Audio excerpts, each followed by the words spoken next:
Welcome to Headline Hunting, where we read between the lines of some of the top stories from the world of mixed martial arts. I am your host, Joe Ferraro, and joining me all the way from the Philippines, he is MMA Junkie's version of the Thrilla in Manila, John Morgan. John, you are in the Philippines. I understand it's absolutely boiling out there. What is the vibe like with the fans that are now finally getting their first taste of the Ultimate Fighting Championship?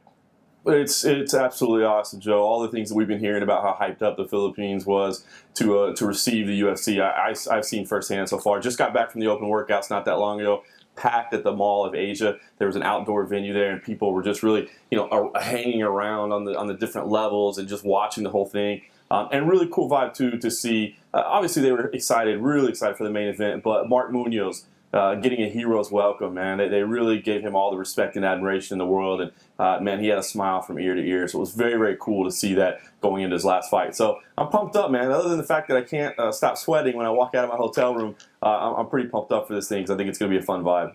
Well, the fun thing is that main event. We love Mark Munoz. We know it's going to be his last bout, but Uriah Faber taking on Frankie Edgar in a real, legit, fantastic super fight. This is not hype. This is a super fight. Could be considered a generational fight. These two guys are going to go at it. I think it's going to go 5 rounds. Your take on this main event?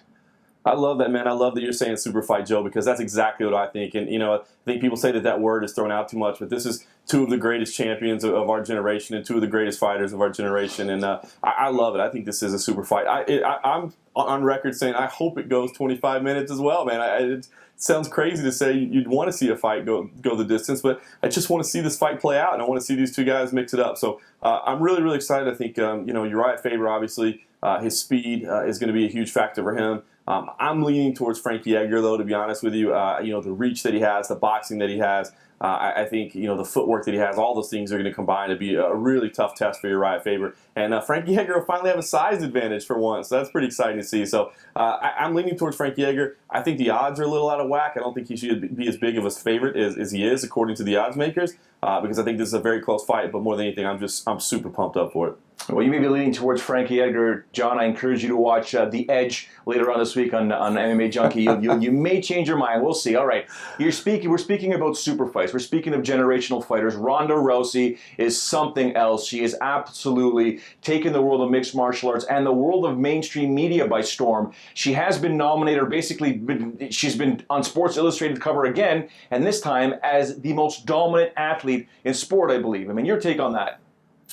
Man, pretty big title. I got to give Sports Illustrated credit. They knew how to stir up some interest there, so kudos to them. But you know what? The more I thought about it, I saw a lot of debate about it. I think, you know what? I don't really have a problem with them using that title. I mean, first of all, people are fair to say that she's dominating her competition, and I hear the argument, well, it's not fair to say she's the most dominant because she's a tier above everybody else, and it's not that deep of a division. Well, I think that's what dominant means. You're a tier above everybody else. And then I heard say, well, you can't say in all of sport. There's a tennis player that does a great job. There's a surfer that does a great job. I heard somebody arguing. I mean, I saw a couple different things, but this is a sport where when you win, it's because you dominated somebody. You physically dominated another human being to pick up a victory. So you know what? I'm okay with it. I'm the same way. When I first heard it, I kind of shook my head, and I thought about the divisional depth, and I thought to myself, no, she's not. No, she's not. But then when I started comparing other athletes, I said, wait a second. Well, yeah, maybe she is. So I'm on that side there. Good on Sports Illustrated, like you mentioned. Now, I want to circle back for a moment, if we can, to the UFC in the Philippines. There has been talk. If you go online, you start thinking about Frankie Edgar versus Uriah Faber. Perhaps people wanted this fight in North America, but I try and stop them in their tracks, and it's a very myopic mindset when you think about it, because yes, the sport started in North America, or at least the UFC was big in North America. I mean, Japan had Shooto a long time ago before there even was a UFC. This is a global sport, and the UFC is trying to go global. So these are the types of fights that you want to have in big markets. Am I wrong in that assessment? No, I think you're 100% right, Joe. And obviously, you get it from a Canadian perspective, but even outside of North America, you got to understand that, man, this is a global brand, the UFC, and they're trying to grow their business all over the world. And the way you do that is by bringing marquee fights and things that people are interested in seeing. So, I heard some people say, well, you could have put Mark Munoz in the main event and it would have sold out. Maybe, but I don't know if that's necessarily putting the right foot of the UFC forward, not to mention it's his last fight. So how do you build any momentum after that? So I think the UFC was genius for booking this main event here in Manila.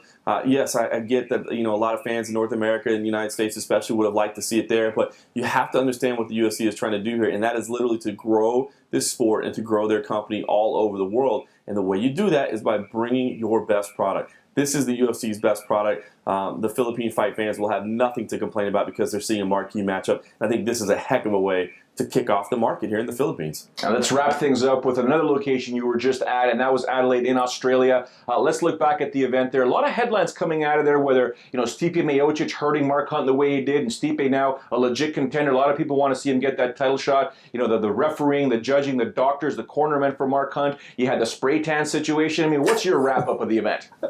Yeah, man, so many fun things to look at. The Sam Alvey situation was just bizarre. I mean, that guy is getting more and more interesting with the obviously his personality is fantastic. He's putting on some great performances in the cage, and then he comes in with this spray tan that somehow made it by UFC officials. They said that they saw it beforehand, but man, I was just shocked to see it in the cage. So that was pretty bizarre, especially with all the talk there is about advertising and what guys are going to do to keep sponsors. So Sam at least got one out of it. We know it's not going to happen again. But to me, I think the lasting memory of that will just be the domination of Mark Hunt. And, I will take out of that fight that I wish corners would be a little bit more active in protecting their fighter. I get it. Mark Hunt has all the power in the world, and one punch can change everything. But to me, by the end of the third round, I just honestly didn't see any reason to send him out for round 4, and definitely no reason to send him out for round 5. And I just hope corners will watch a fight like that and say, you know what, I'm never going to put my guy in that position. So